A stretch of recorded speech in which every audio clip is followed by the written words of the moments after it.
All right. Good afternoon to the graduates, friends, family, guests, Hopkins community of faculty, staff, and administrators. The Multicultural Affairs and the Centers for Diversity and Inclusion welcomes you today to our annual Multicultural Graduation Celebration for our Spring 2023 undergraduate, graduate, and terminal degree students. Give yourselves a round of applause again. That's amazing that you have made it this far. Today's celebration is a culminating program for our graduates where we'll take a moment to acknowledge and celebrate your academic and co-curricular achievement. We're excited to be with you today. Those who are viewing online, we're glad to have you with us. We're excited to be in community with one another. And to feel celebrated and loved is our chore today, to make sure that you feel like you have accomplished so much, and we're taking a moment just to celebrate you and your accomplishments. This ceremony today will feature reflections from graduates, remarks from familiar staff and administrators, a keynote address from Dr. Anton Bazell, and he is the founder and chairman of the Bazell US. This program is a pre-commencement ceremony to honor Black, Latinx, Indigenous, Asian Pacific, Islander, Desi American students who, through unyielding determination, have successfully completed an undergraduate or graduate or terminal degree from Johns Hopkins University. This celebration is representative of the various cultures and heritage, embraces the value of community and scholarship, and it culminates with a presentation of stoles that represents the identities of our students. I'm excited to celebrate your achievement today. So please feel free, those who are viewing online, to chat and to congratulate your graduates who are here today, and to show love and to acknowledge their achievement through the chat. So to lead us today, I am pleased to welcome Mariana Thomas, who will be our moderator for today's celebration.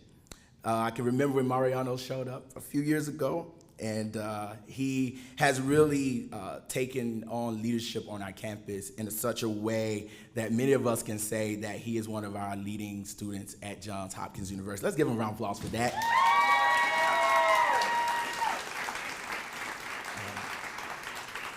He did study through the Krieger School of Arts and Sciences. He was studying neuroscience. I can say you were studying now, right? Studying neuroscience and French. He also started the Melanos organization, who performed very well at Culture Show every year since its establishment.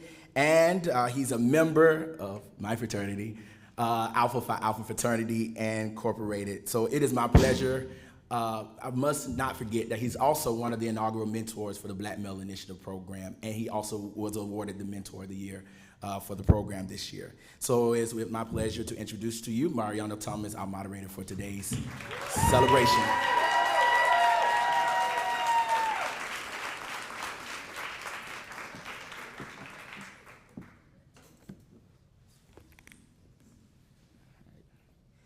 Family and friends, faculty and staff members, and most importantly, my peers of the graduating class of 2023, to this momentous occasion, I welcome you.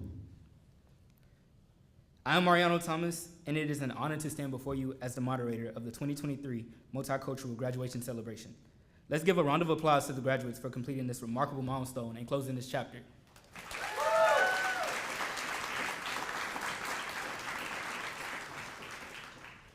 Today we gather here to celebrate the remarkable achievements of a group of extraordinary individuals who have triumphed over countless challenges and obstacles to reach this very milestone. This ceremony is a testament to the power of diversity, unity, and the unyielding spirit that resides within each one of us. I would like to share an anecdote on my time at Hopkins. From the moment I arrived at Hopkins, I became overwhelmed with a variety of emotions, the most overbearing being excitement and anxiety. I was thrilled and beyond ready to start my life over 1,000 miles away from home, and I had to ask my parents to go out anymore. I was also nervous.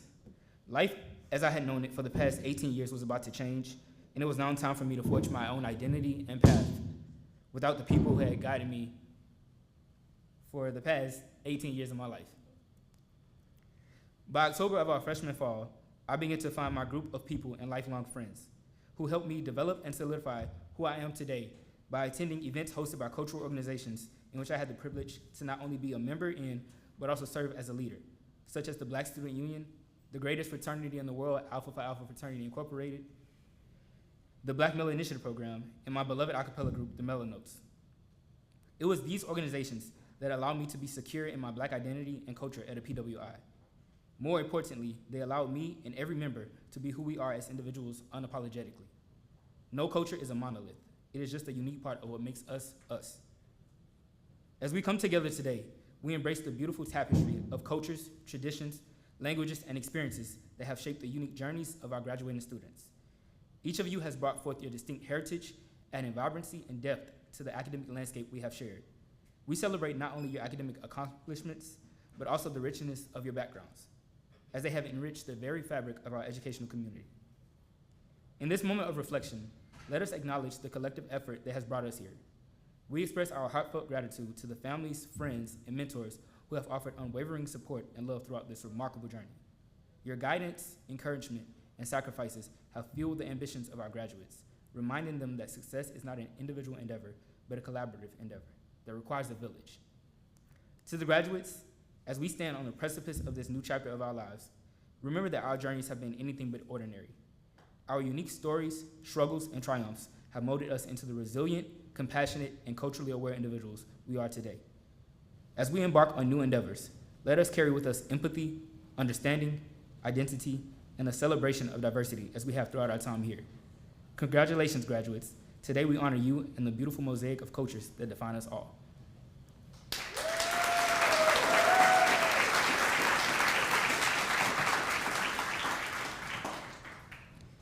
And I would now like to introduce Dr. Charles Liu, the Associate Dean for Center for Diversity and Inclusion.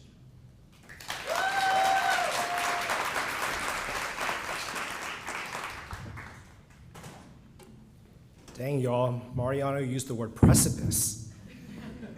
It's intense, I love it. I'm gonna start using that word, so I'm borrowing that from you. 欢迎大家, bienvenido a todos. Distinguished guests, family members, friends, and most importantly, our incredible graduating students. Welcome to the 2023 Multicultural Graduation Celebration.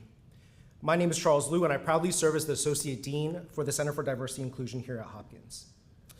On this joyous occasion, I stand before you with a heart filled with pride, admiration, and connection. As the proud son of immigrants, I was raised in a Mandarin-speaking household, learned English from my school teachers and classmates, and married into a Spanish-speaking family. These life experiences have informed my belief that multiculturalism is not just an option, but a necessity in our increasingly interconnected world. With this connection, our journey together has been nothing short of extraordinary. Throughout your time at Hopkins, you have not only expanded your knowledge and skills, but you have also embraced the diversity that surrounds us in this room. You have learned to appreciate the varied backgrounds, languages, and traditions that each of you bring to the table. In this multicultural and pluralistic environment, you have had the privilege of growing and evolving alongside individuals who hail from different parts of the world, who speak different language, who hold different faiths, and who celebrate different customs. It is through these experiences that you have gained a deeper understanding of the world that we live in and developed the essential skills needed to thrive in an interconnected global society. In my role as Dean, I'm immensely proud of the inclusive community that we have collectively fostered. Here at Hopkins, we have strived to create an environment where students of all backgrounds feel welcomed, respected, and valued. We believe that by bringing together individuals from diverse cultures, we create a vibrant ecosystem of perspectives that prepares you to navigate the complexities of our modern world. Today, we celebrate those successes of our multicultural graduating class. Each one of you has demonstrated resilience, dedication, and a commitment to embracing diversity. Your accomplishments are far beyond academic achievements. You fostered meaningful connections, cultivated empathy, and developed the skills necessary to collaborate with people from all walks of life. In a world that oftentimes, especially nowadays, seems divided, you are shining beacons of our hope. You've demonstrated that unity is not only possible, but also essential for progress and growth. You have shown that by embracing multiculturalism, we can break down barriers, build bridges, and create a society that celebrates our shared humanity. As you embark on the next chapter of your lives, remember the lessons that you've learned here at Hopkins. Carry the spirit of pluralism and multiculturalism within you, and let it guide your actions and decisions. Remember that you have the power to be catalysts for change, to be ambassadors of inclusivity and understanding of whatever path you choose. So, whether you become leaders, entrepreneurs, artists, scientists, educators, or yeah, we're at Hopkins, so doctors, remember the value of embracing diversity. In your future endeavors, seek opportunities to bridge divides, to promote dialogue, and to foster an environment of curiosity, acceptance, and respect. So, to all the lovely graduates in the room, there are 3 key groups of people that I'd like for us to collectively thank together. Number 1, for the first group, I'd like to borrow from a famous Chinese proverb that my family instilled in me at a young age. 前人栽树，后人乘凉. Our ancestors plant trees so that their descendants may cool off in the shade. As you celebrate your graduation, remember to express your heartfelt appreciation to your families. And yes, that includes chosen families as well. They have stood by your side, offered endless support, encouragement, and sacrifices throughout your academic journey. Take a moment to acknowledge their unwavering love and belief in you, for it is their constant presence that has propelled you toward this milestone. Let us extend our deepest gratitude to our families for their immeasurable contributions to our success. Group number 2. I'm going to borrow from a famous Spanish saying that my doctoral mentor taught me. Dime quiénes son tus amigos, y te diré quién eres. Tell me who your friends are, and I will tell you who you are. As you commemorate your graduation, do not overlook the importance of expressing gratitude to your friends. They have been by your side, offering laughter, camaraderie, and support throughout your academic endeavors. Take a moment to thank your friends for their friendship, late-night study sessions, and uplifting words of encouragement. They have been an integral part of your journey, and their presence has made this achievement all the more meaningful. Let us show appreciation to your friends for their invaluable support as we celebrate this milestone together. Finally, for the third group, I'd like to borrow from a famous drag queen named RuPaul. If you can't love yourself, how in the world are you going to love somebody else? As you celebrate your graduation, do not forget to extend appreciation to yourselves. Take a moment to reflect on the countless hours of hard work, dedication, and resilience that you have invested in your own education. This achievement is a testament to your determination, perseverance, and belief in your own abilities. Please acknowledge and thank yourselves for the sacrifices that you've made, the challenges you've overcome, and the growth that you've experienced throughout this journey. You are deserving of this success, and you should take pride in your accomplishments. As you walk across the stage today, know that you carry with you the hopes and dreams of a community that believes in your potential to make a positive impact on the world and is standing behind you. We have faith in your ability to create change, to challenge the status quo, and to create a future that embraces diversity and celebrates multiculturalism. So, to the class of 2023, may your futures be fulfilled with success, fulfillment, and a continued commitment to the principles that have shaped you during your time at this institution. 恭喜, felicidades, and in the words of RuPaul, congratulations. Thank you.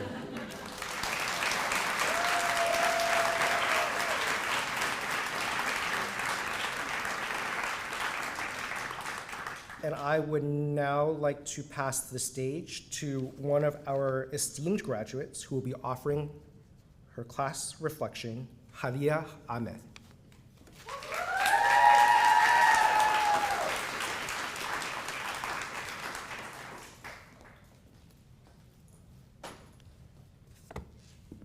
Thank you, Dr.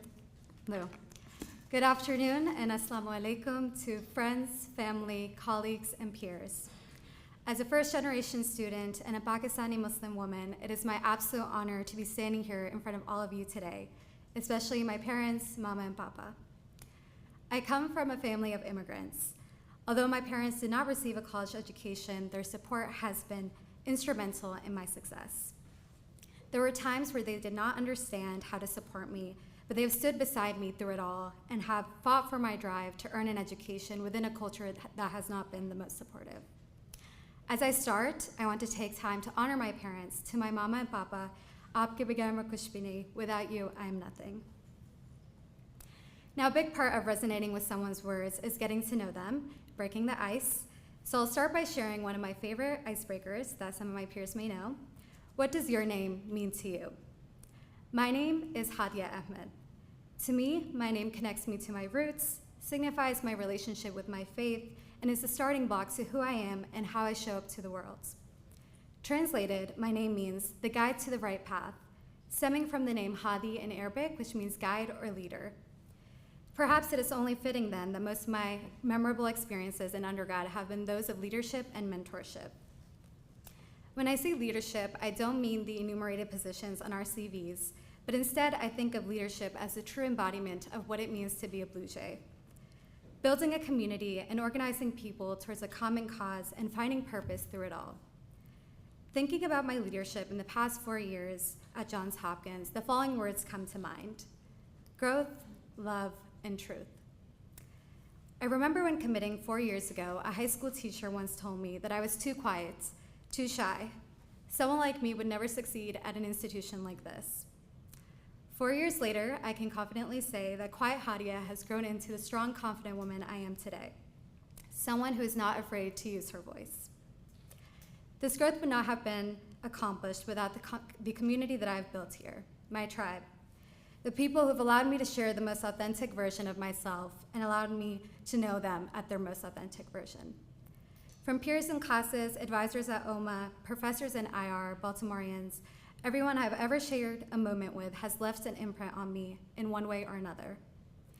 But perhaps what has shaped me the most is the lived experiences, those of my family, my friends, my neighbors, my community members. It would be remiss of me to talk about undergrad without mentioning the COVID-19 pandemic.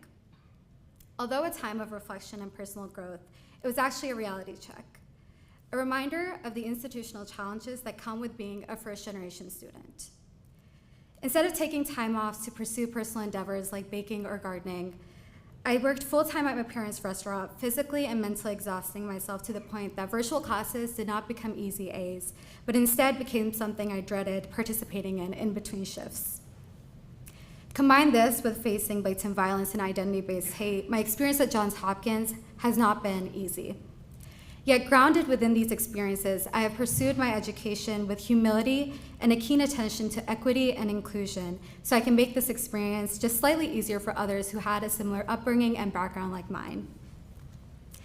In the past 4 years, I have intentionally sought out experiences and opportunities in which I can celebrate my heritage, my intersectional identities, and those of my peers alongside destabilizing institutional systems of privilege. My sophomore year, my peers and I organized a coalition and launched a proposal to reform the university's policies to better reflect the needs of students of color and first-generation students. Our work was then incorporated into the roadmap of diversity and inclusion and made substantial advances within the university's policy framework. Last year, I had the honor of serving as the president of the Multicultural Leadership Council, overseeing and organizing over 35 cultural and identity-based groups on campus. Now you may be thinking, these examples sound like important initiatives, important work, and it was. But I do want to note that the work that all of my peers here have done today and put into this institution is important, needed work. This institution would not be the place it is without our collective passion for community. And what it really comes down to is love. A love for our people, a love for one another, a love for justice. These examples of leadership have taught me the value of leading through love, because it is when we build relationships, listen to one another, deepen our knowledge of other cultures, that we build what feels like a true community. As I end, I will bring it back home with this line that you all are probably familiar with, our lovely Hopkins motto: "The truth shall set you free." Recently in an interview, I was asked to share what I think this quote means to me, and honestly, buzzwords like research and innovation came to mind, but as I reflected further on what this quote means, I realized that it's a daily reminder to speak my truth, to be brave, to speak out against the oppressors, to fight for my communities who are not given a voice.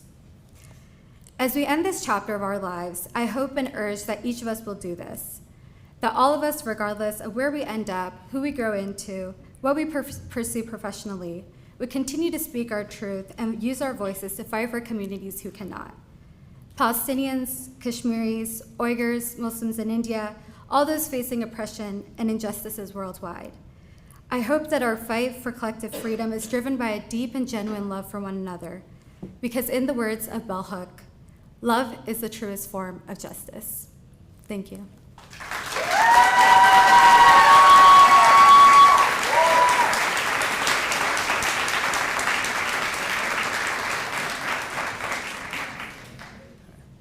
I would now like to introduce Amira Bello, the past president of the African Student Association, to come up and give her reflection.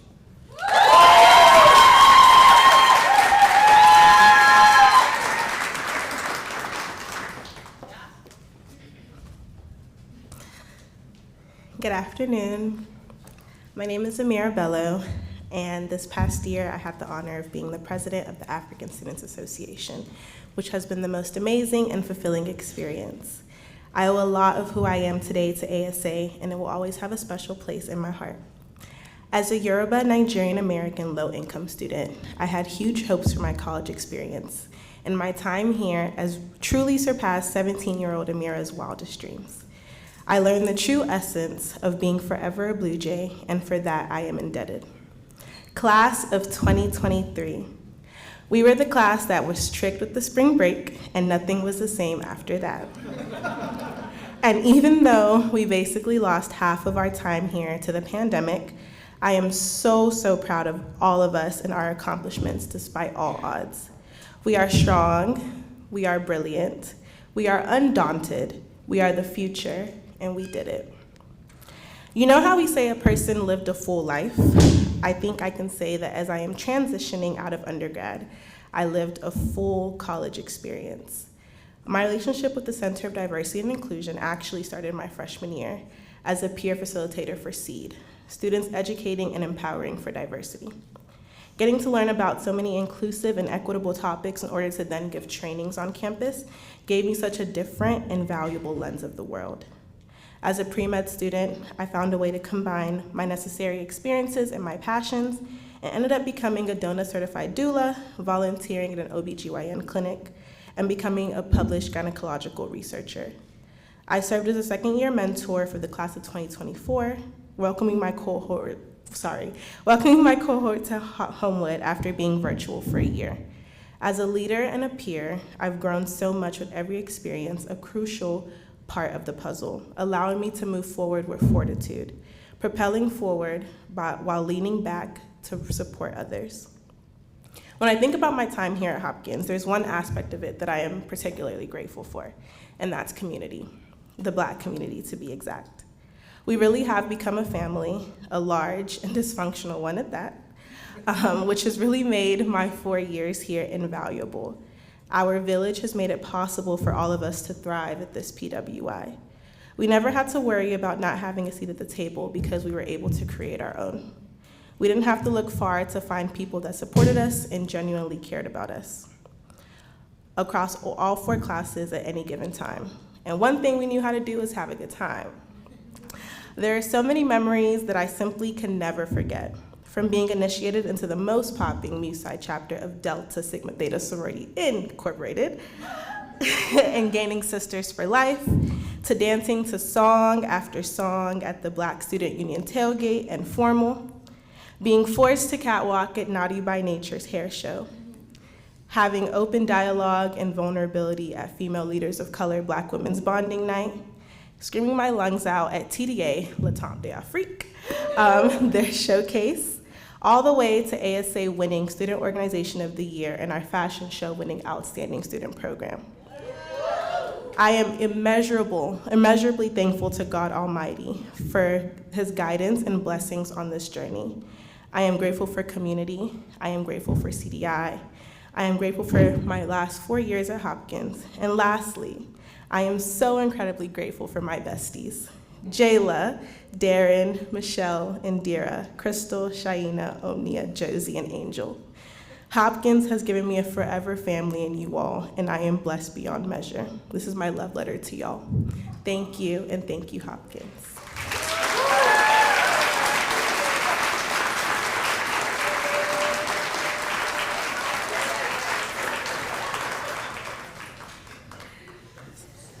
Yes. Let's give another round of applause for our speakers and Dr. Liu.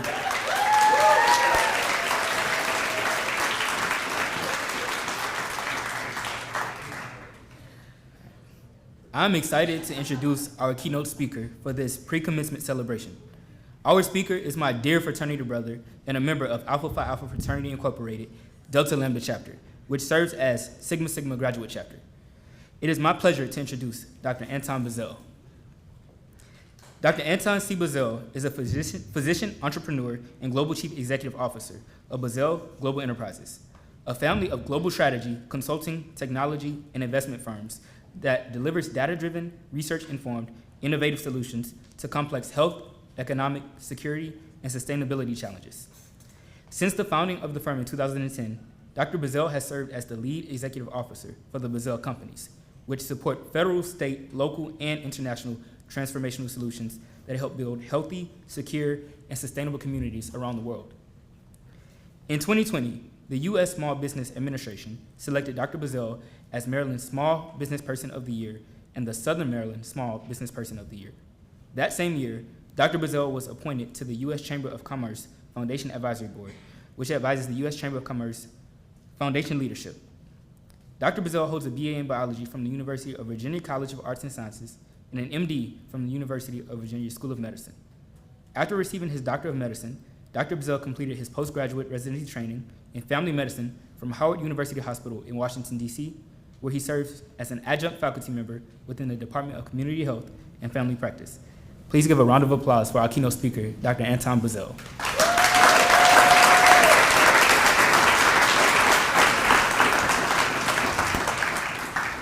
Thank you, Mariano. Good afternoon, ladies and gentlemen. Bonjour, hola, aloha, konnichiwa, shikamu, assalamu alaikum. Greetings. My name is Dr. Anton Bazell, and I am the chairman and CEO of the Bazell US and the Bazell family of companies. The Bazell family of companies provides strategy, consulting, and innovative solutions to the world's most complex health, economic, security, and sustainable challenges. Today is a momentous occasion as we gather here to celebrate the culmination of years of hard work, dedication, and perseverance. First and foremost, I want to extend my heartfelt thanks to the entire Johns Hopkins University Multicultural graduation and the Johns Hopkins University leadership, including the board of directors, staff, alumni, parents, and especially the graduates. A special thank you to Mr. Kwame Phillips for the invitation to speak today. Specifically, thanks for your long-standing dedication and efforts as you continue to inspire and prepare students to become community-minded business leaders in our global society through relevant career preparation and leadership experiences. Now to the students. This day and the days to come will mark a significant milestone in your lives, one that will forever be inscribed in your memories. You have reached the summit of your educational journey, and your accomplishments and achievements deserve to be celebrated. While on this journey, you, along with the rest of the world, experienced one of the most dangerous challenges the global community has faced in our lifetime. You survived the lockdown, the quarantine, the mask wearing, and the social distances. You've endured a global pandemic. Some of you started college career in person and had to quickly adjust. Others commenced your education in the middle of the pandemic.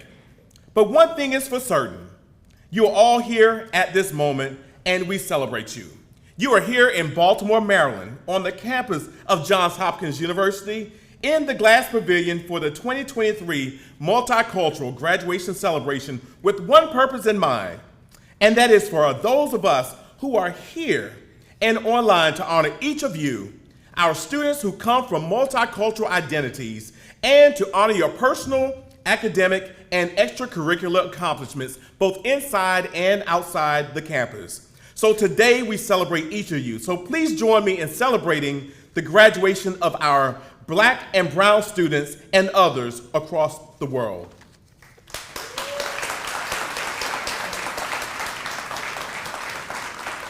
Now that you have reached the culmination moment of your educational journey, I challenge you to, 1, reflect on the past. What have you learned in your time as a student? What challenges have you faced and overcome? What are you most proud of? Number 2, celebrate the present. This is the day to celebrate your accomplishments and the people who have helped you along the way. Be sure to thank your family, your friends, your professors, and your mentors. And number 3, dream of and develop a plan for the future. What are your dreams? What are your goals for the future? What are you excited about? What challenges do you hope to face? And what do you want to see the world become? And what can you do to make a difference? This is what Johns Hopkins had in mind when he dreamed of improving public health and education in Baltimore and beyond. As we look back at this notable 19th century philanthropist and entrepreneur, we who remain here today must look towards a brighter future. All across these United States, hundreds of thousands of graduates are sitting in auditoriums very similar to the Glass Pavilion. They're sitting there listening to commencement addresses from presidents of the United States, to athletes, to celebrities who are encouraging graduates to follow their dreams. Well, I'm not an athlete, and I'm not a celebrity, and I'm definitely not the president of the United States, but I am an African-American physician entrepreneur from Eastern North Carolina who grew up in a black and brown neighborhood, who now runs a conglomeration of multi-million-dollar companies with over 500 employees in 16 countries. And now I'm standing in front of over 200 of you from multicultural backgrounds to say that your dreams, your visions, your diversity are the fuel that will drive towards success. Embrace them, pursue them with passion. Never lose sight of the incredible possibilities they hold. As a black male, a physician, a business owner, and an entrepreneur, I am a living testament of inspiration and the opportunity to succeed. I am standing on the shoulders of giants. My grandmother always told me to shoot for the stars. You might just land on the moon. All of our dreams come true if we have the courage to pursue them, and that's by Walt Disney. In other words, dreams really do come true. So what happens when you're faced with the reality that others try to delay your dreams and desires? Or they try to define you, but don't really know who you are? I remember being at University of Virginia in my last year of medical school, and we were rounding, and I was in the middle. I was dressed up that day. I had my bow tie on, my black suit, and we were like getting ready to go to graduation just like you are today. And I remember another team rounding. I was standing in the way, but we were rounding on a patient. As another team came by, the chief resident said a derogatory word to me, called me a melon boy. That was very astonishing. But there are people out there that don't want to see your dreams come true. You can read about my story in the Washington Business Journal on that very same thing. So what happens when you're faced with the reality and others try to delay your dreams? Again, keep marching forward. Steve Jobs, the founder and chairman and CEO of Apple, said this: "Your time is limited. Don't waste it living someone else's life. Don't be trapped by dogma, which is living the result of other people's thinking, and don't let the noise of other opinions drown your inner voice. And most important, have the courage to follow your heart and intuition. They somehow already know what you truly want to become. Everything else is secondary." We must embrace our diversity, and that's who we are. That's our makeup. And to be clear, diversity is a fact, but inclusion is a choice we make every day. As leaders, we must put out the message that we embrace, not just tolerate diversity. And as Jesse Jackson said, inclusion is not a matter of political correctness, it is the key to growth. Diversity, equity, and inclusion are important because they make our society stronger. When we have a diverse group of people working together, we can come up with the most creative solutions to problems. We can also better understand the needs of our community and make sure that everyone has a voice. And I encourage you to embrace your diversity and use it to your advantage, and be proud of your heritage. And make sure that you are proud of your culture. Use your unique perspectives and to make the world a better place. I remember just a few months ago, we had the opportunity to build 2 water towers in Nigeria. And this was based on our money that we've gathered here in the United States. And when someone approached us about building 2 water towers in the Ekiti state of Nigeria, I was like, okay, let's think about it. But what we did, we built a 10,000 liter tower in 2 communities for communities that hadn't had fresh water in over 60 years. And they would have to walk. This is a type of thing that I say, connect with your heritage and your culture, because what I found out was this before traveling there. My people came from Nigeria, Togo, Benin, and the Ivory Coast. So it was sort of like connecting with your ancestors. Well, I have an airplane to catch in a few hours. I'm going to Tanzania, where we are investing in a community and addressing the global challenge of safe and sufficient water. And with that said, I will leave the following thoughts, which are centered around my love for the aviation industry. Now, in my best Sophia voice from the Golden Girls, picture it. 1980s, New Bern, North Carolina. Growing up, I knew that I was different.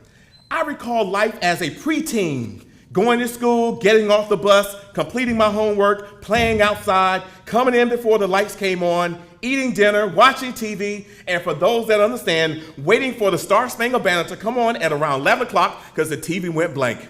The TV went off until the next morning.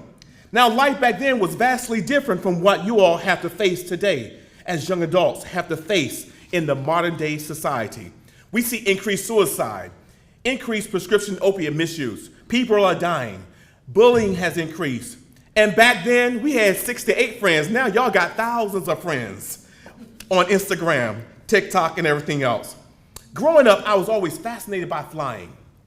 My fascination with airplanes started in elementary school, where we learned about the Wright brothers and their experimenting with the design of a flying machine that proved successful in 1903 in Kitty Hawk, North Carolina. And that was the first design we know as the airplane. They say the birds can glide for long periods of time, then why can't I? For you see, the home that I grew up was less than a half a mile from the airport in New Bern, North Carolina. In fact, the airplanes would fly directly over our house, and although I had never been on an airplane before, I had a dream of becoming a pilot. I would make paper airplanes and fly them in the yard. My cousins and I were so brave that we would even jump off a 1-story porch or a house and jump off as we were parachuting and pretending to be pilots. Now I'll say, don't do that today. And I also recall my mom taking me on a trip when I was 10 years old. It was my first flight from New Bern to Washington, D.C. She wanted me to experience the idea of flying. And I was so fascinated because it took a 5-hour trip and it made it into 45 minutes of flying time. Now, I'm sure you're asking, what does that have to do with today? What does it have to do with you being at the start of your culmination of your career and graduation from America's first research university? Well, I'm glad you asked. As you embark on this new chapter of your lives, I would like to share with you 6 valuable lessons we can learn from the art of flying planes. And while unseemingly unrelated to your respective fields of study, these lessons hold significant wisdom that can guide you in your personal and professional endeavors. So recently, I started learning how to fly an airplane. One of the things I learned, number 1, was that preparation builds confidence and sets the foundation for success. Now, the aviation industry is continuously evolving, and the pilots are having to learn new technologies, new regulations, and best practices. And just as pilots meticulously prepare their aircraft before taking flight, it is essential for you all to be well prepared in all aspects of your life. It is essential to be really prepared to take time to equip yourselves with knowledge, skills, and the right mindset. Commit yourselves to a lifelong journey of learning. Stay curious, seek new knowledge and skills, and remain open to growth and self-improvement. This mindset will keep you adaptable and relevant in a changing world. And remember, education does not end with the receipt of your diploma. It is a lifelong journey of continuous learning and personal growth. Education, according to Nelson Mandela, is the most powerful weapon which you can use to change the world. Number 2, embrace the fluidity of adapting to new circumstances. In flight, pilots are constantly adjusting their flight plan or course due to the changing weather conditions. What you have to do sometimes in flight or unexpected challenges in flight, you may experience going through the clouds, which always make for a bumpy situation in your life. How many of you have experienced holding patterns in your life? Similarly, in life, you will face unforeseen circumstances and unexpected challenges. Accept the change, be flexible in your thinking, and be willing to adjust your plans accordingly. But I tell you, to cultivate a resilient mindset, embrace setbacks as temporary hurdles, and persist in the face of adversity. And your ability to bounce back will determine your ultimate success. Remember, every class that you've taken, every lab, every essay you wrote, and every certification you've earned has prepared you to adapt to change and challenges. Number 3, recognize failure as a necessary part of the journey towards success. In aviation, it prioritizes safety above all else. Pilots meticulously assess risk and take necessary precautions before every flight. Pilots undergo rigorous training to handle emergencies and unexpected situations, and they understand that mistakes and failures are valuable learning lessons and opportunities. Embrace your failures and your setbacks in your own life with the same mindset. Learn from them, adapt, and use them as stepping stones to grow stronger and wiser. Number 4, embrace the spirit of teamwork and collaboration to achieve greater heights. Pilots rely on a team of professionals, including co-pilots, air traffic controllers, and the ground crew. They do that to ensure a safe and successful flight. So remember that you don't have to navigate through life's journey alone. Embrace collaboration, seek support from others, and surround yourselves with a diverse and supportive network. Together, you can achieve remarkable feats. Number 5, stay true to the mission. In Daniel Gilman's inaugural address as president of Johns Hopkins University, he said, "Our simple aim is to make scholars strong, bright, useful, and true." The mission he described then remains the university's mission today: to educate its students and to cultivate their capacity for lifelong learning, to foster independent and original research, and to bring the benefits of discovery to the world. We live in a time of great challenges and tremendous potential, and we are faced with the global issues of unforeseen circumstances that require innovative solutions to some of the world's most challenging situations and problems. And it's up to each and every one of you and every one of us to contribute to positive change. As graduates, you have the power to make a difference, whether it's in our communities, our professions, or on a larger scale.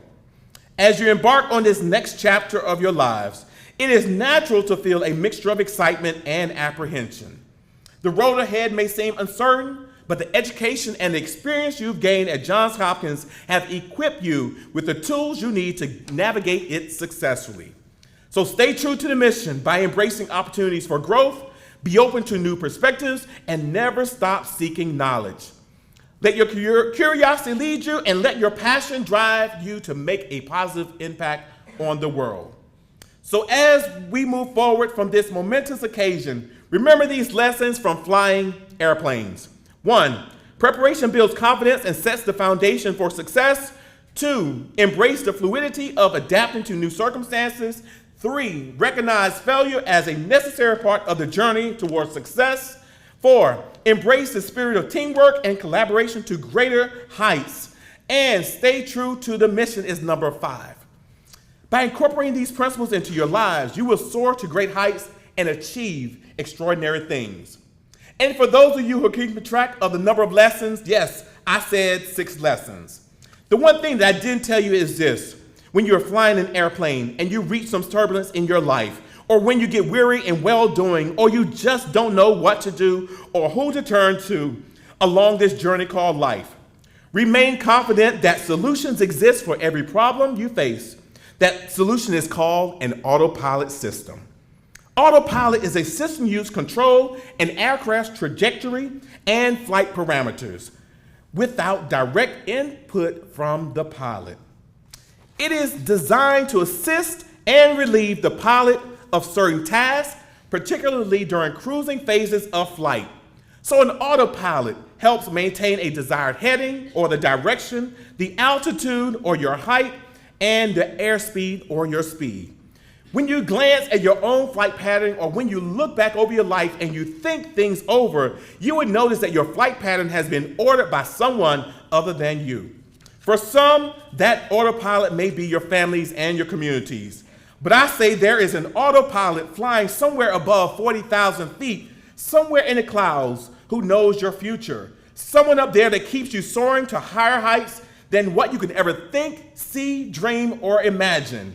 And autopilot controls your direction, someone controls your trajectory, and autopilot has a master flight plan and a vast system to determine how fast you will achieve your goals. I say, stay the course. Prepare for unforeseen circumstances.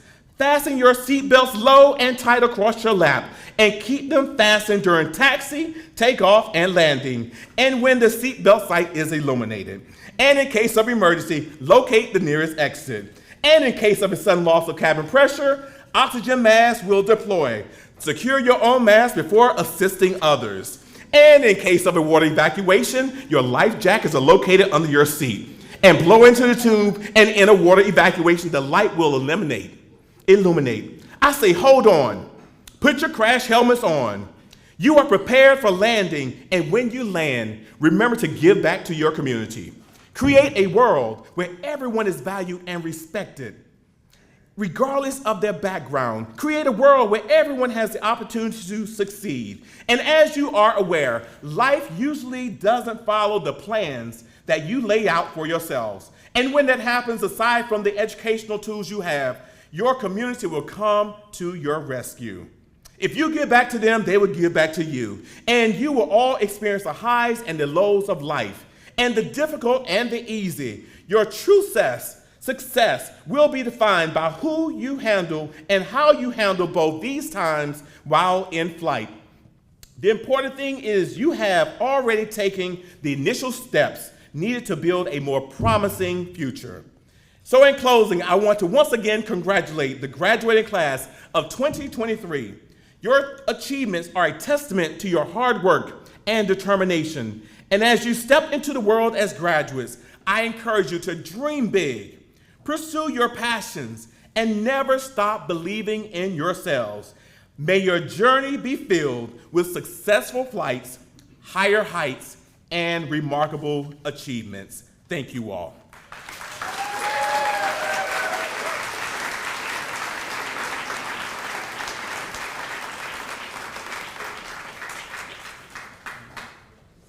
Please give another round of applause for Dr. Bazell.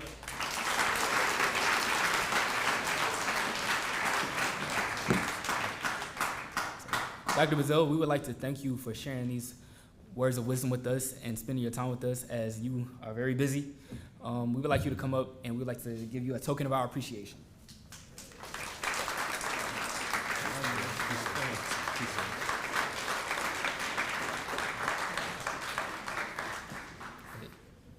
I will now introduce the Assistant Director of Multicultural Affairs, Isaac Hollis, and he will come up here and talk about the purpose of the celebration. So please give a round of applause for Isaac.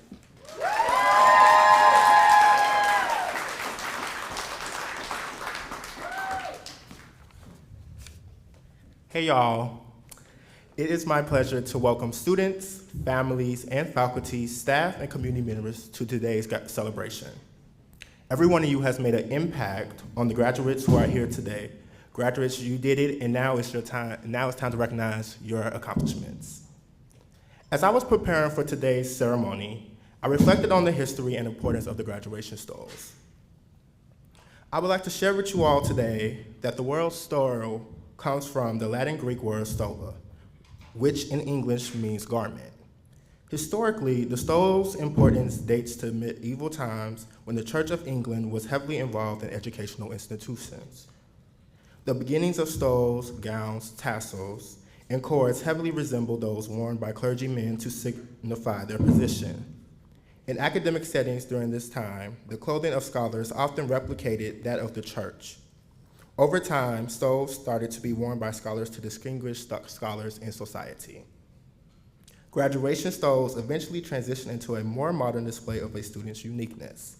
Today, graduates may wear stoles for a variety of reasons. It is because you are proud of your academic achievements, and or involvement in co-curricular activities during your college career. It could be to show allegiances and friends you have made throughout your matriculation as an undergraduate and graduate student to wear them proudly on your graduation day. Nonetheless, the stoles you will receive today, it is to honor and recognize your achievement here at Johns Hopkins University. The Center for Diversity and Inclusion and Multicultural Affairs is proud of you, and today we want to recognize your outstanding accomplishments and celebrating your individual identities. May you all give yourself a round of applause.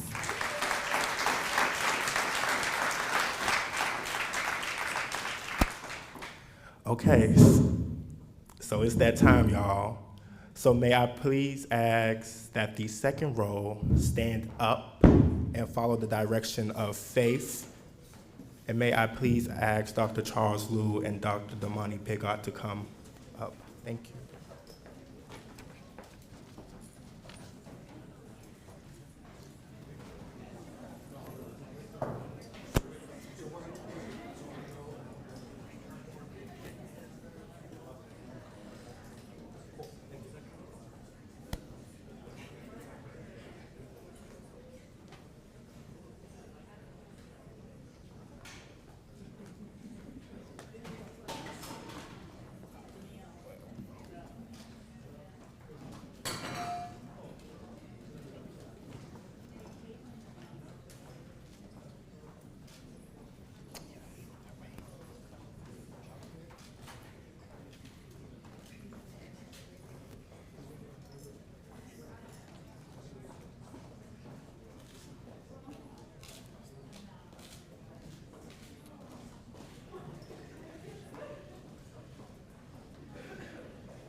With a major in computer science, Alejandro Rodriguez.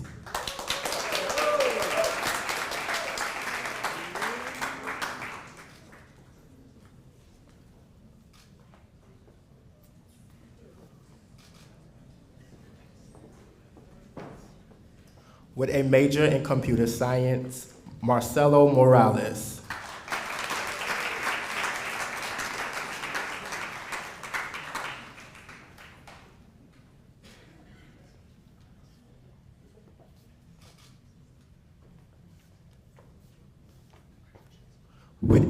With a major in chemistry and minor in Spanish, Zoe Reedy Brown.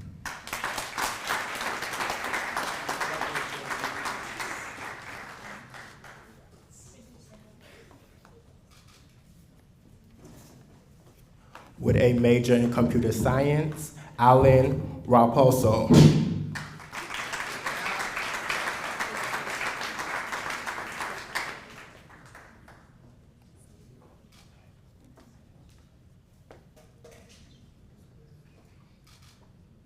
With a major in computer science, Fernando Nova.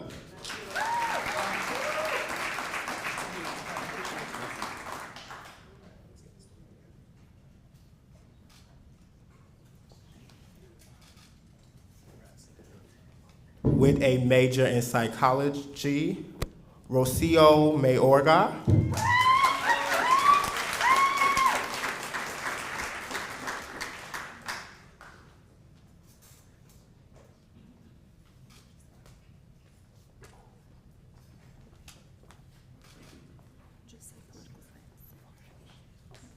With a major in psychology, Catherine Hernandez.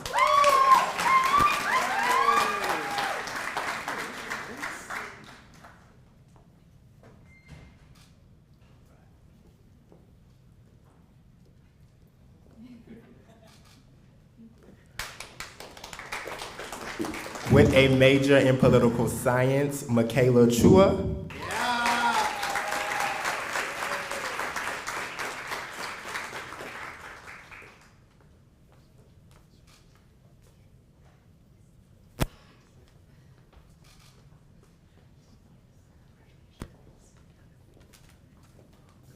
With a major in physics and mathematics, Nicholas Guiedes.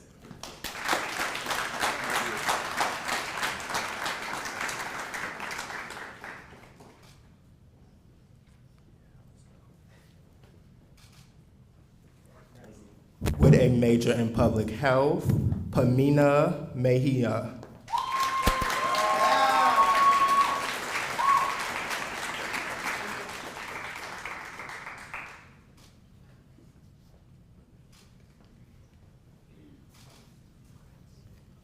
With a major in material science, William Wrong.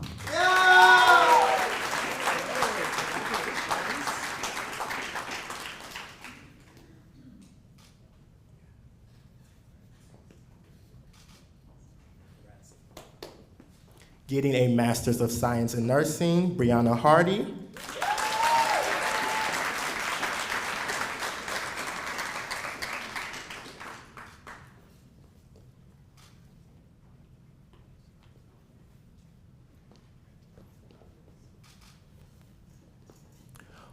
Getting a Master of Science in Nursing, Daniela Asaf Fuaje.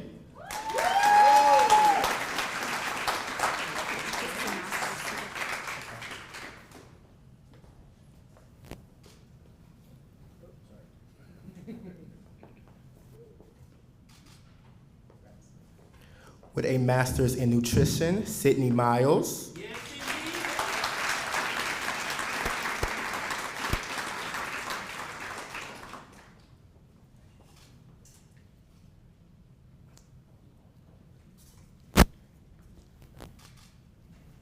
With a Master's in Women's Sexual Reproductive Health, Kayla Hurt.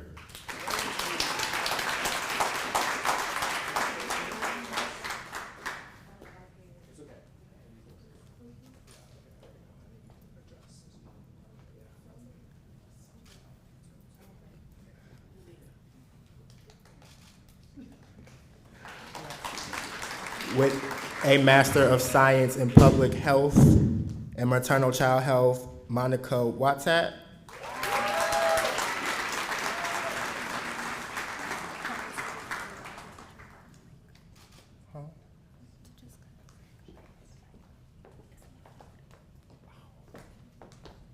A major in molecular biology, Iman Altaf.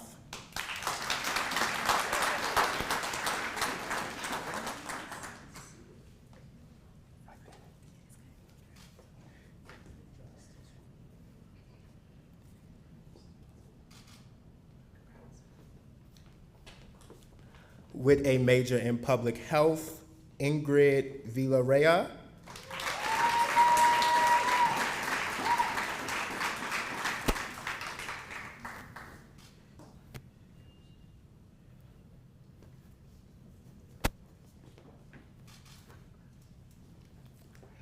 With a major in molecular and cellular biology and history, Josephine Chai.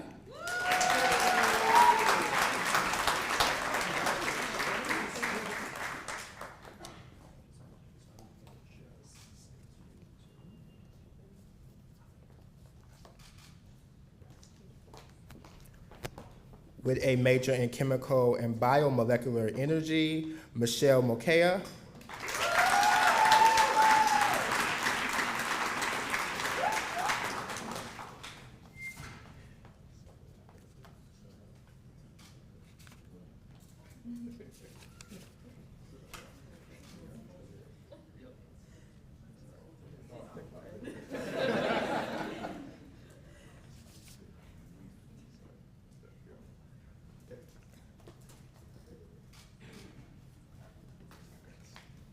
With a major in chemical and biomolecular energy, Adirie Sila Ade Leke.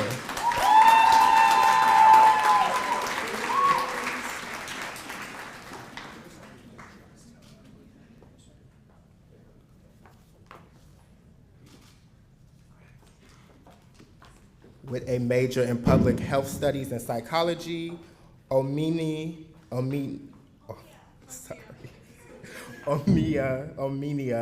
Hassan.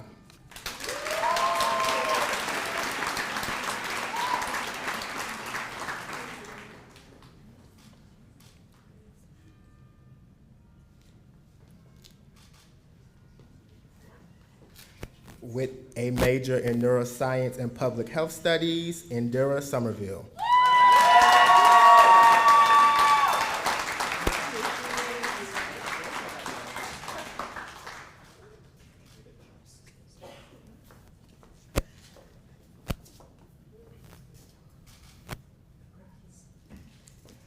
With a major in sociology and international studies, Jayla Scott.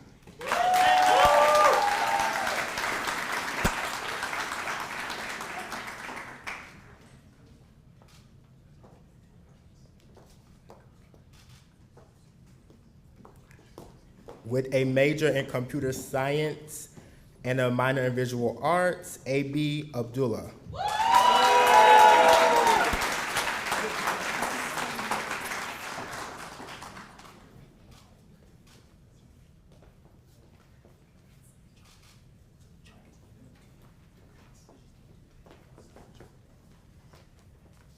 With a major in computer science and neuroscience, John Chunchin.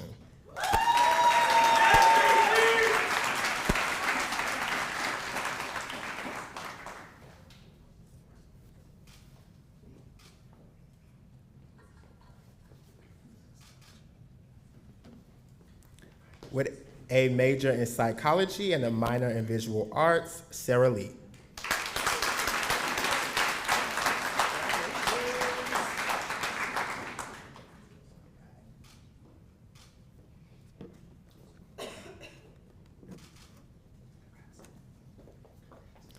With a major in molecular and cellular biology and a minor in history of art, Lauren Turado.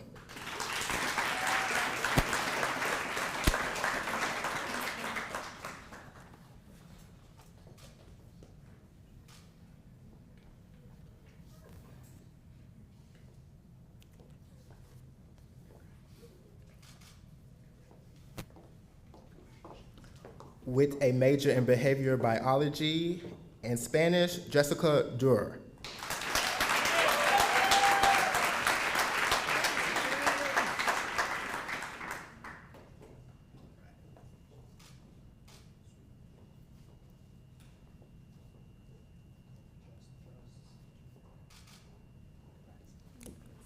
And may I have Caitlin Martinez, Nakaya Etienne, Dr. Emil Cunningham, and Kathy Snur come up.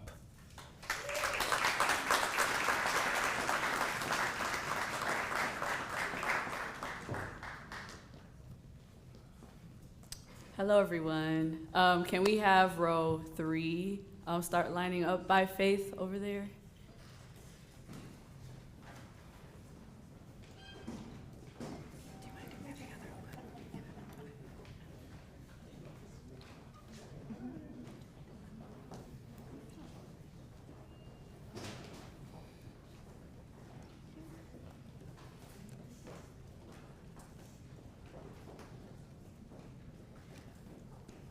With a major in biomedical engineering and applied math, Beitul Chiliker.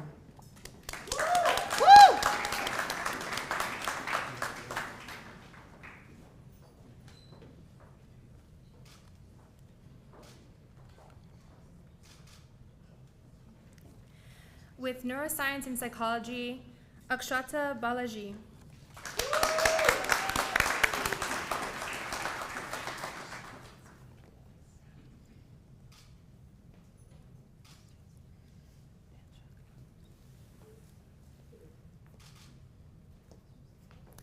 With a major in molecular and cellular biology and a minor in anthropology, Shajay Pinnock.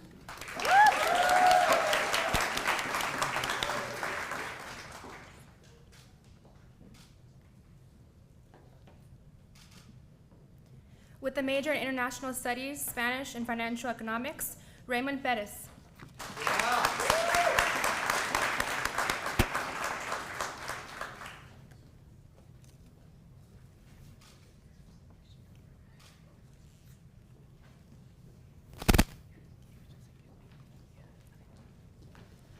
With a major in physics, Miranda Lorenzo.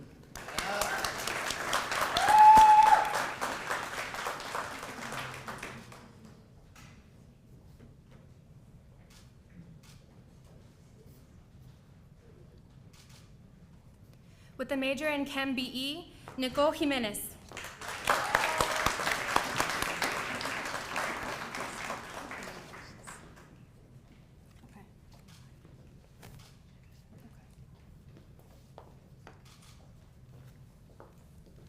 With a major in biomedical engineering, Alessandra Osilia.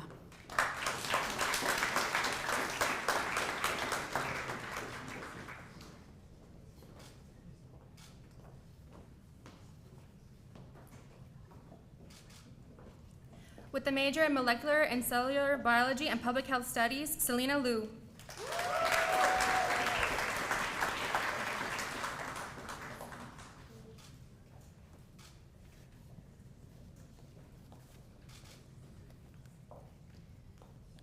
With a major in public health studies and economics, Quay Vo.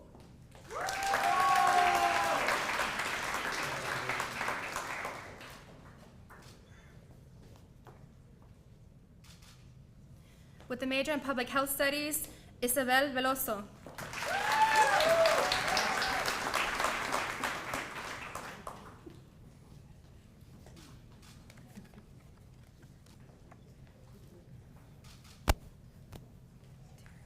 With a major in biomedical engineering, Celia Quintana.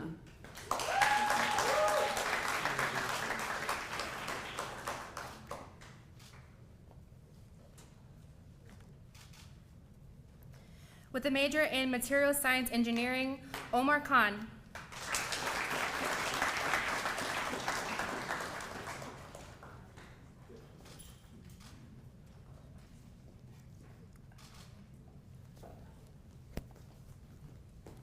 With a major in computer science and cognitive science, Kylie Furukawa.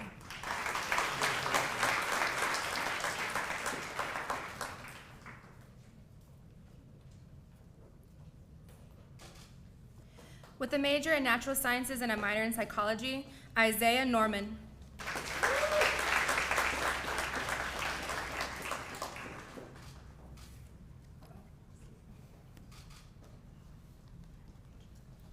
With a major in public health studies and economics, Abina Otuodun.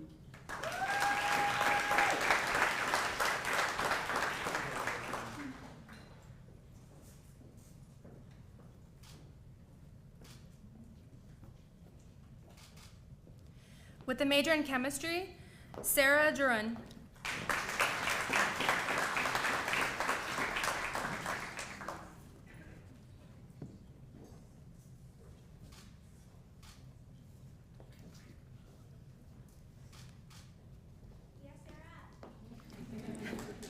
With a major in molecular and cellular biology and psychology, Amiana Arera Meritz.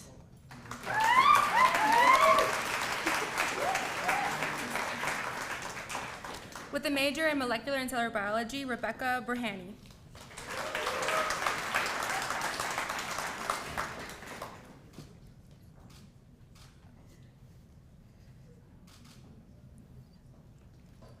With a major in psychology and sociology, Alyssa Saunders.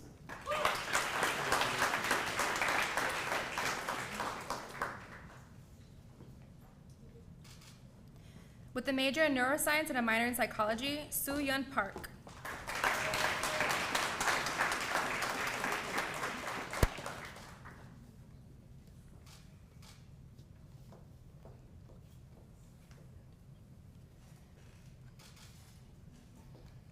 With a major in mechanical engineering, Isaac Lee.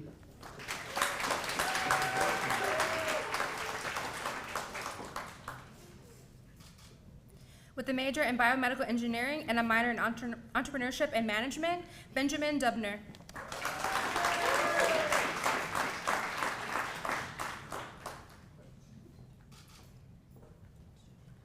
With a major in biomedical engineering and entrepreneurship and management, Gota Ihara.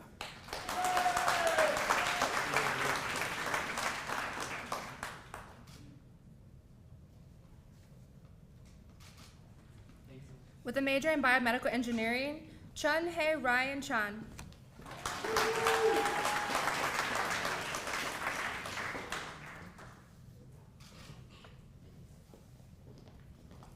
With a major in biomedical engineering and computer science, Rayaman Shadhan.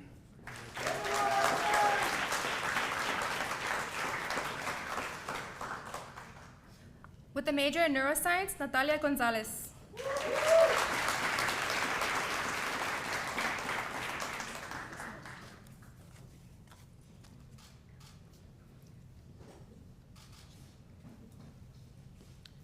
With a major in molecular and cellular biology and a minor in mathematics, Nicole Aloyi.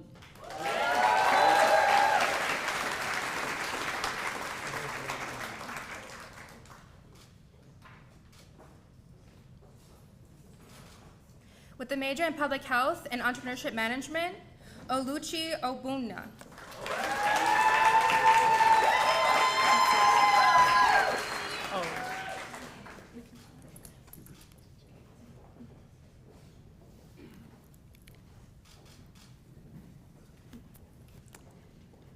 Now I would like to call up Amaeli Santos and Martha Kokuza to present the rest of the graduates.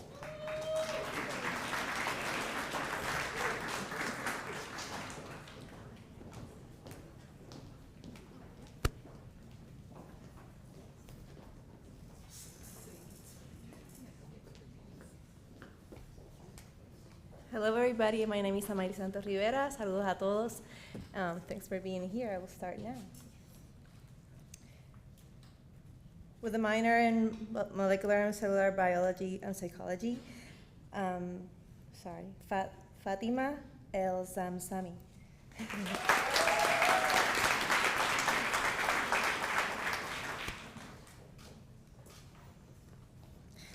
With major in international studies and history and a minor in Spanish language and culture, Christian Mayer.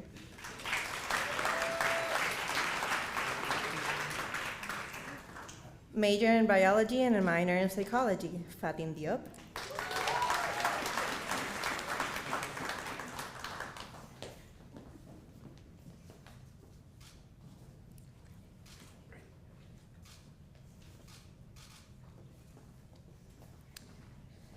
Major in public health and entrepreneurship and management as a minor, Maren Kerklu.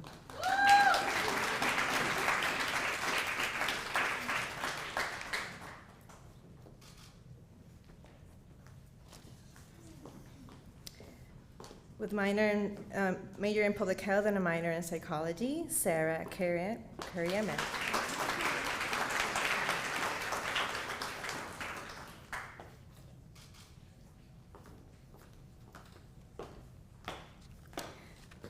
With a minor in molecular and cellular biology and a minor in Spanish and the professions of psychology, Enam Ukash Raku.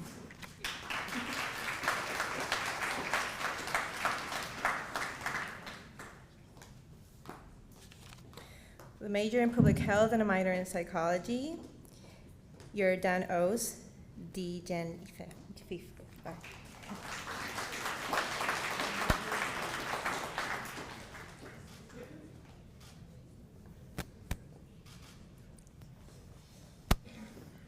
Major in public health studies, Cheyenne Okolo.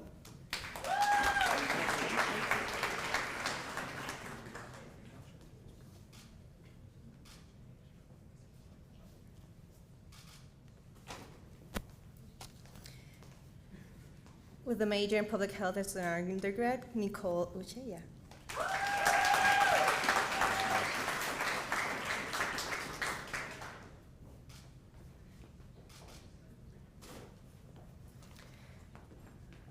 With a minor in psychology, Jemachi Opara.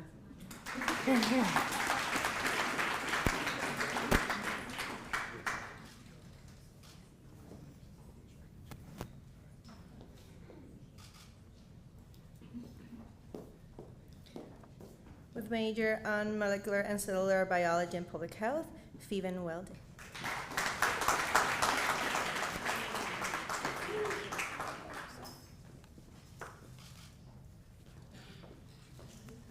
With a major in public health, Jacine C.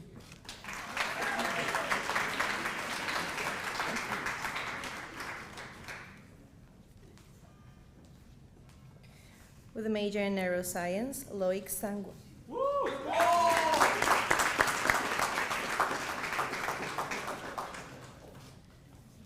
All right, as I'm doing this announcing, I'm going to need you all to bring the energy because this is 4 years worth of school. So what are we doing? What are we bringing? Energy. What are we bringing? Energy. All right. With a major in molecular and cellular biology, we have Philip Perez.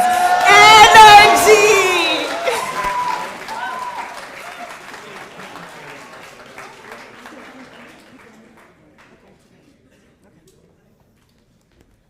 With a major in behavioral biology, Emily Los Calzo.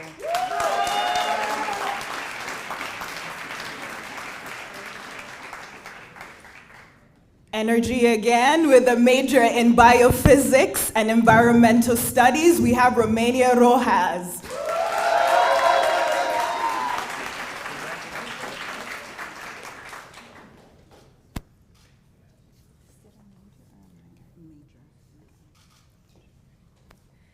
With a major in mechanical engineering, Brian Retino.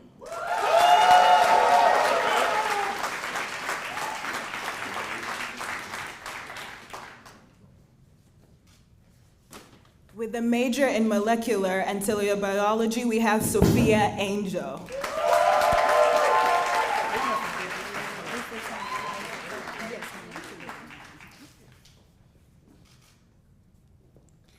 With a major in molecular and cellular biology, Stephanie Ruiz Torres.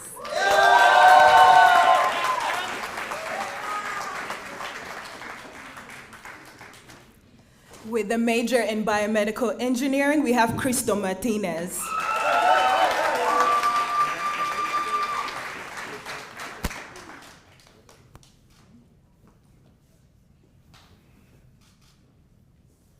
With a major in molecular and cellular biology and a minor in psychology, Hidrayasa, sorry? Ridia, sorry. Ridia.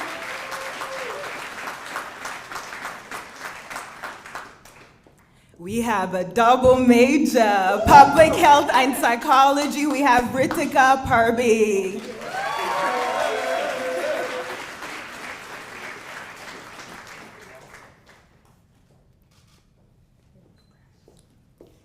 We have also two double major here, mathematics and biology, Isabel Thomas.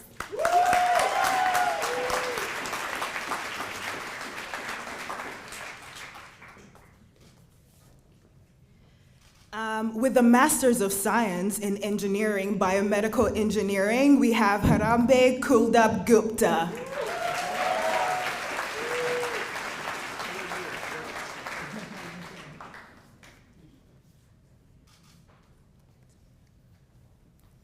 With a major in biomedical engineering, Agunai Aura Mai Aonobai.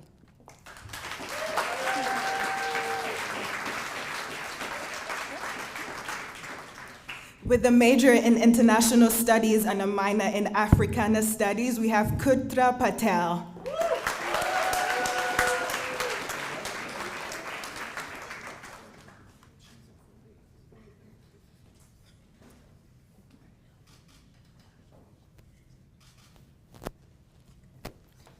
With a major in molecular and cellular biology and a minor in applied mathematics and statistics, Peter Liu.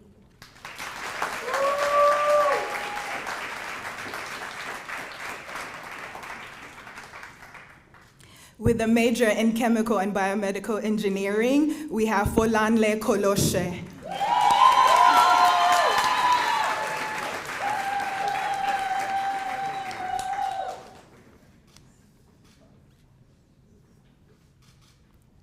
With a major in cognitive science, Mia Thonas.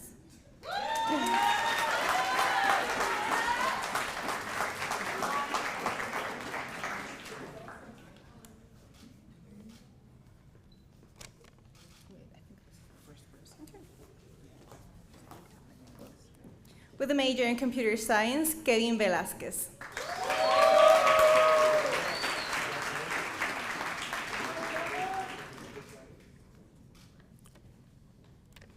With a major in public health studies, we have Samantha Walsh.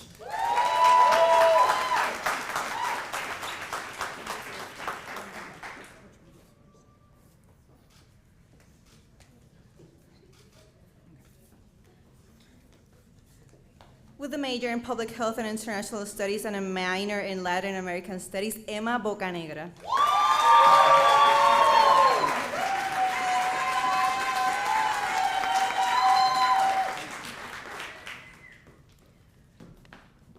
Come on now. With an undergraduate degree in philosophy and a minor in bioethics and psychology, we have Mahelena Manel.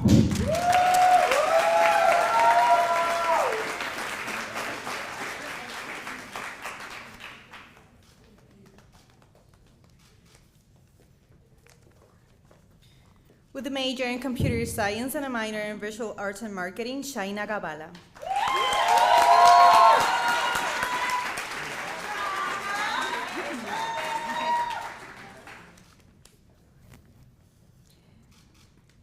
With a major in neuroscience and a minor in psychology, Vanessa Silva.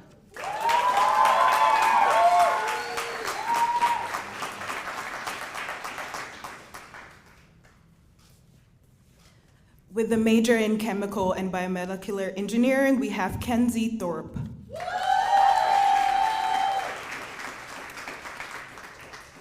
I'll say that one more time. With a major in chemical engineering and biomedical engineering, we have Kenzie Thorpe.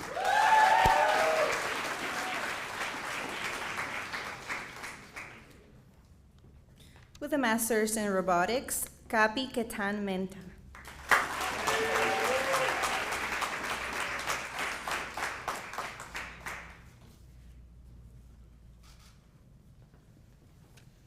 With a major in medicine, science, and the humanities, we have Cora Coker.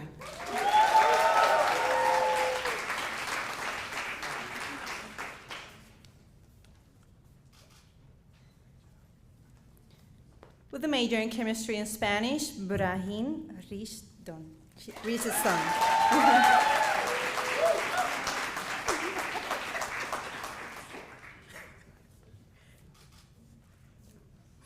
With a major in neuroscience and a minor in history, we have Leticia John Baptiste.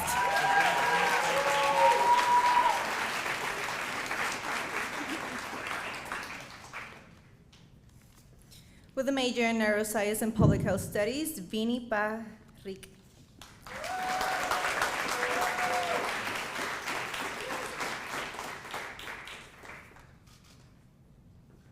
All right, now with a major in behavioral biology, women, and gender studies, we have Amira Bello.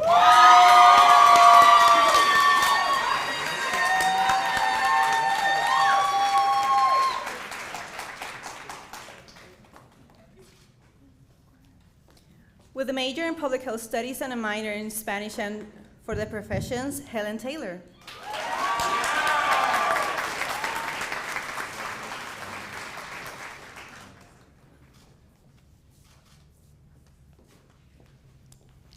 With a major in international studies and public health, we have Hadia Ahmed.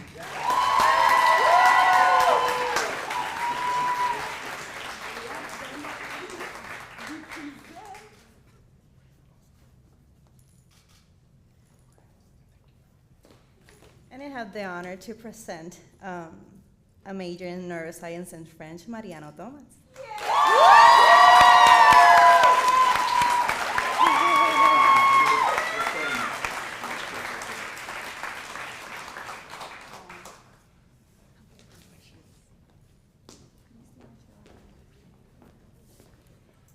All right, it is my greatest pleasure to welcome someone from the Alumni Association, Christian Chahavaro.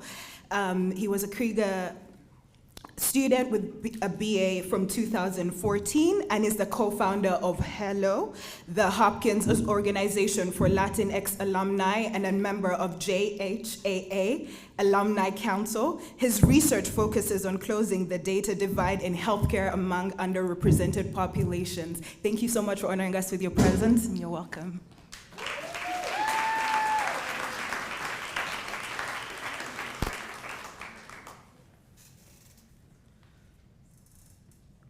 All right. Let me make sure that with my Puerto Rican voice, I'm not blowing any eardrums here with this mic. But congratulations again to the class of 2023. You did it!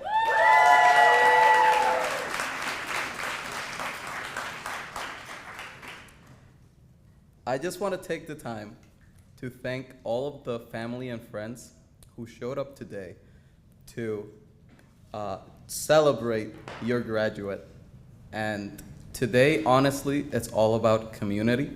So I really just want to take the time to acknowledge the role that each and every one of you has played in supporting your graduate and getting them here today. So if the friends and family that are here could stand up, I want to give you a quick shout out and applause. Thank you.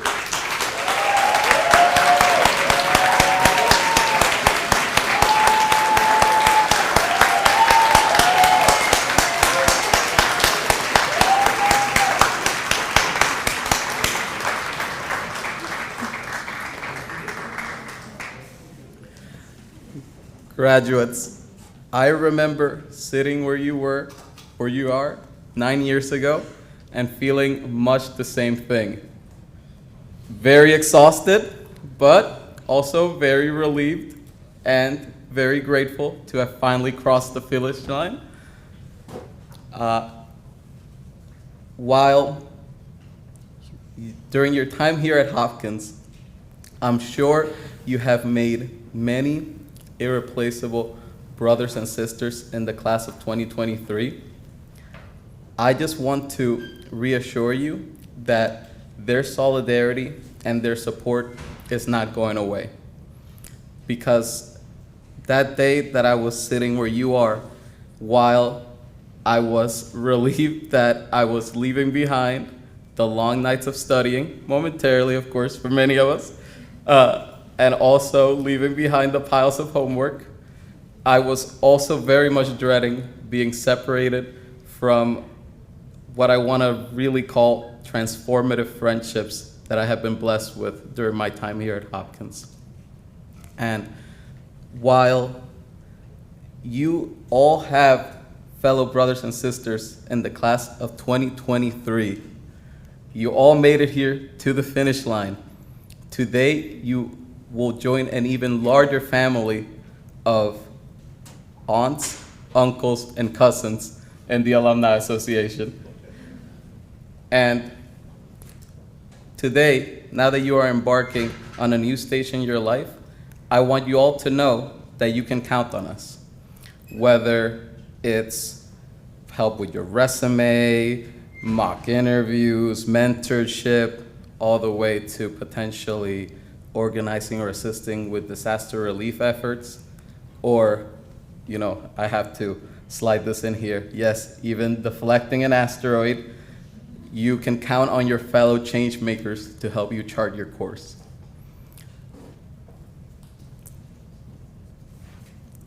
And who knows, within the blink of an eye, you may also find yourself guiding the steps of your new nieces and nephews from Hopkins.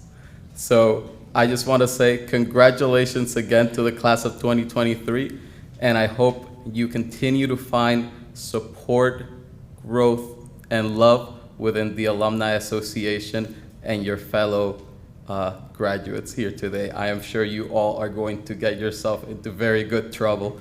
Congrats again.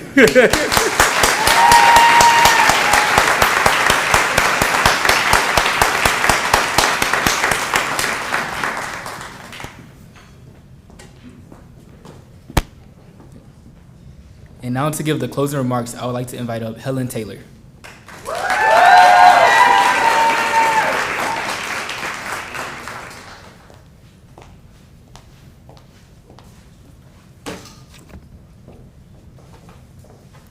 Hello, everyone. I feel much cooler with some new swag. Yeah. But I come to you today to wrap up today's celebrations.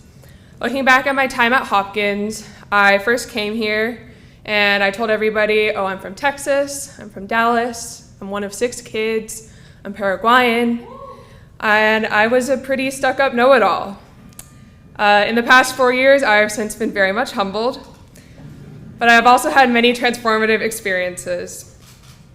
Whether through volunteering within my community, as a breast cancer researcher at the Nair Lab at the School of Public Health, whether as an executive board member of the Ole Latine student group, or president of the Intercultural Greek Council, or closest to my heart, as an hermana of Latinas Promoviendo Comunidad, Lambda Pi Chi Sorority Incorporated. I have joined many different organizations and had all kinds of experiences that have shaped me into the student, researcher, and learner that I am today, and I'm a better person because of it. This past semester, I was also the recipient of the Center for Diversity and Inclusion Exemplary Leadership Award, as well as recognized as the Fraternity and Sorority Life Sorority Member of the Year.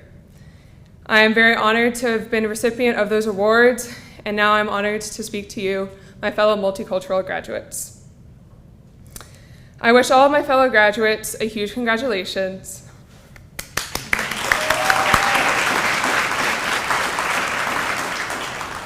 Whether we shared classes, were lab mates, knew each other on the yard, joined the same extracurriculars, or have silently followed each other on Instagram for the past 4 years, I'm so impressed to see how far we have all come.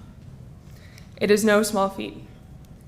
Speaking to the attendees at the Multicultural Graduation Celebration at the historically predominantly white Johns Hopkins University, this accomplishment is especially poignant.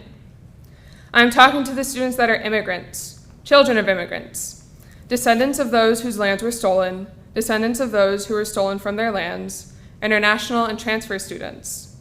I'm talking to students that are low and limited income, ones of many siblings, those that cook the best food and play the best music, those that speak English as a second, third, fourth language, those that speak a different language at home, or those like me that are now learning the languages of their families. Claro que sí, no soy la mejor hablante de español, pero tengo mucho orgullo para hablar con ustedes hoy.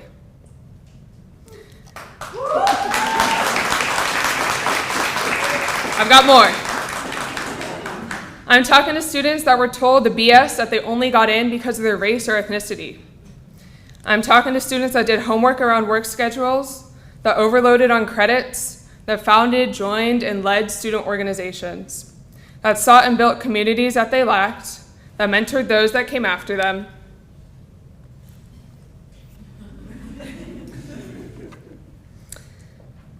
and that don't know how to rest, that destigmatize out-of-date beliefs, and those that dismantle harmful systems of power. Most importantly, I'm creating to students that create relationships and form legacies that will last beyond their 4 years here. The students in this room today have made immeasurable impacts by always pushing and never settling, and this university is all the better because of each of you. This has been an uphill battle, so thank you each for all the work that you have put in. As multicultural students who fit these descriptions I just listed, we come from rich cultural heritages where, often due to historical adversity and oppression, our goals must surpass those of our parents and ancestors. Our subsequent achievements are shared by our families, whether by blood or by choice, and communities. This tradition of communal accomplishment is multifaceted. It instills immense pride in our loved ones. After all, how many people can say, "My sister Helen went to Hopkins"? I can only think of 5. No matter how far we may be from our childhood or ancestral homes, this insatiable fire drives us to improve and strengthen our communities. It's why so many of you are pursuing paths, careers, and passions that uplift those that look and love just like you do. Whether through research, engineering, medicine, literature, education, justice, or creative expression, just to name a few. However, simultaneously, that same flame sometimes burns too hot, threatening to burn us with the admonition to do more and be more. If you're anything like me, you've probably said something along the lines of, "I'll sleep when I'm dead," a few too many times. We are so used to the constant pressure of living up to expectations that we rarely consider our own limits until our bodies remind us. I'm sure the nurse at Hellwell that told me my ear infection was actually just teeth grinding would agree. Unfortunately, we are already too familiar with burnout, exhaustion, and the grind, literally, And as soon-to-be college graduates, we are only at the start of our lives. So, after we walk across the stage in a few days and receive our little diplomas, frame not included, and as the years go by, and the names of the lecture halls on this campus are long forgotten, I ask you to carefully decide where you invest your time, energy, and hearts. Please do the math on the efforts that you put in and the payoffs you see, and I trust that you can balance that equation and stop spreading yourselves so damn thin. Get comfortable with saying no. Block off time to hang out with loved ones, as well as alone time on your calendars. Purposefully take care of yourself. Foster hobbies and time off. Choose who gets the privilege of being in your inner circle. Protect your peace and draw your boundaries. We have each achieved so much already, so I don't want you to dim your flame. Instead, intentionally build your fire. And I believe that you will grow brighter and stronger than you ever dreamed of. I'm so excited to hear about all that you will each accomplish. My fellow classmates, you are the best, hardest working, and brightest that this school has to offer. After studying, working, and living beside y'all for the past 4 years, I can say this with complete confidence. So it is my charge to you to nurture your flame. Wherever your journey leads you, may you be supported and loved by your chosen and biological families and communities. Felicidades and congratulations, class of 2023.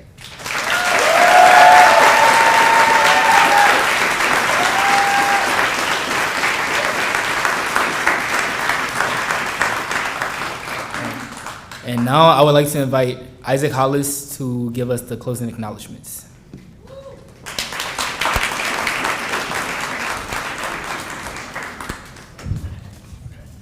Hey y'all, I'm back. So first, I would like to thank the family and friends for being here to help celebrate your graduate. I would also like to thank all of our speakers today, Kwame Phillips, Dr. Liu, our moderator, Mariano Thomas, our student speakers, Helen, Hadia, and Amira, Dr. Anton Bazell, and the Alumni Association. Thank you to our announcers, presenters, and program participants. Lastly, I would like to thank Kwame Phillips and the Multicultural Affairs and CDI team for coordinating today's efforts. Please give a round of applause for all of them people.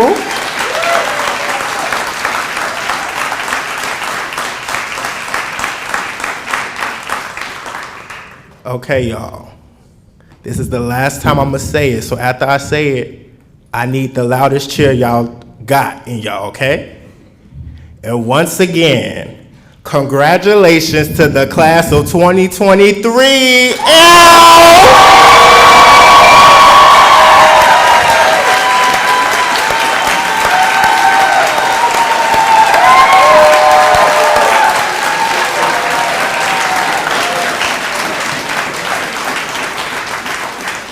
Look at y'all graduating, okay? And so next, I would like to invite all of our graduates to take a photo on the steps. It is gonna be in the discretion of our photographer over there, Will Kurt, and as well as we are going to have a reception in the Great Hall, which is where a lot of you all started, which is past these doors this way, as well as here in the Glass Pavilion patio, outside these two doors where that exit side is. And once again, congratulations.